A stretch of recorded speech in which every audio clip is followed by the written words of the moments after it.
Immigration and legal immigration was a key part of the Brexit referendum that took place on the 23rd of June 2016. As a result, Britain will be leaving with or without a deal under current legislation on the 29th of March 2019. The area of focus in this video is going to be border control and migration. The government, to curb migration after Brexit and the ending of the free movement started in 1973, are introducing an immigration bill. This bill's plan is to implement Britain's rest of the world policy on all EU countries. This is such that there will be a £30,000 minimum salary for any foreign citizen to come and work in this country to gain a 5-year visa, unless the skilled job that they will be entering pays less than the £30,000 minimum and the job is desirable from the UK government. However, this is still under consultation within the government. The government's decision to implement this will therefore be discussed in game theory through this video. For additional explanations, please look at the appendix as stipulated on the slides. As you can see, there are two agents in this game. One is the UK government, and the other one is a European citizen who wants to come and work in the UK. The government has two decisions. They can either introduce the minimum £30,000 salary, or they do not. The low-skilled European citizen can either train to become high-skilled, or they can remain low-skilled.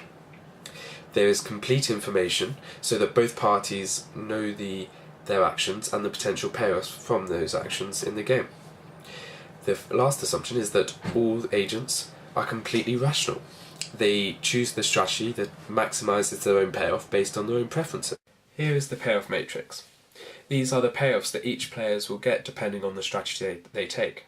The full explanation of what these numbers mean and where these numbers come from will be explained in the appendix. To solve this game, we look at the Nash equilibrium. The Nash equilibria are strategies that players take where they cannot do any better off by deviating from their current strategy, holding the other party's decision as constant. There are two Nash equilibrium in this game, and one mixed strategy Nash equilibrium in this game, as there are no dominated strategies for either player. The Nash equilibria are the top right situation and bottom left situation. As you can see, neither player would deviate from these positions because they cannot benefit while holding the other decision as constant. Depending on the preferences of each of the parties, we can lie in either equilibriums, depending if it's payoff dominant or risk dominant.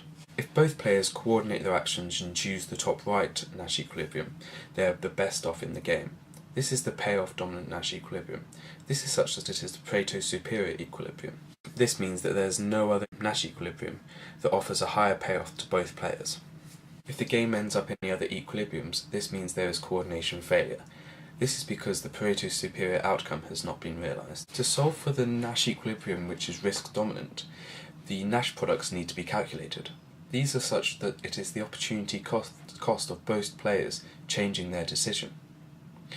As you can see from the calculations on the slide, the Nash products for the bottom left equilibrium are higher.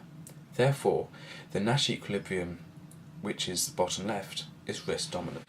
Furthermore, the payoff dominant Nash equilibrium and the risk dominant Nash equilibrium are different. Therefore, there will be coordination failure if the game ends up in the risk dominant Nash equilibrium, as the Pareto superior outcome has not been realised, as they have not ended up in the payoff dominant equilibrium. Mixed strategy Nash equilibrium are strategies for each player such that probability distribution is placed over their actions, and such that neither player can gain on average through unilateral deviation. To find this mixed strategy Nash equilibrium, the first player chooses a certain probability to choose one of their actions, such that the second player's expected values for both of their actions are equal. Therefore, this makes the second player indifferent between choosing their actions. In the example given in this video, this means that the government will choose to implement the £30,000 minimum salary with probability Q equals 1/3. This means that the EU citizen will be indifferent between training and not training. The best response function are the strategies for a player that have the highest payoff when the other player's decisions are given as constant. From this graphical representation, you can see the two best response functions intersect at 3 points. These 3 points are the Nash equilibria. Two of them are the pure strategy Nash equilibriums from the risk dominant and the payoff dominant. The other is the mixed strategy Nash equilibrium. From this game, you can see why this bill is still under consultation, and the main lessons learnt are that there are multiple outcomes depending upon the preferences and payoffs for each party. Therefore, in real life, only when the government and the European citizen clearly define their payoffs and preferences can the true equilibrium be realised. Thank you.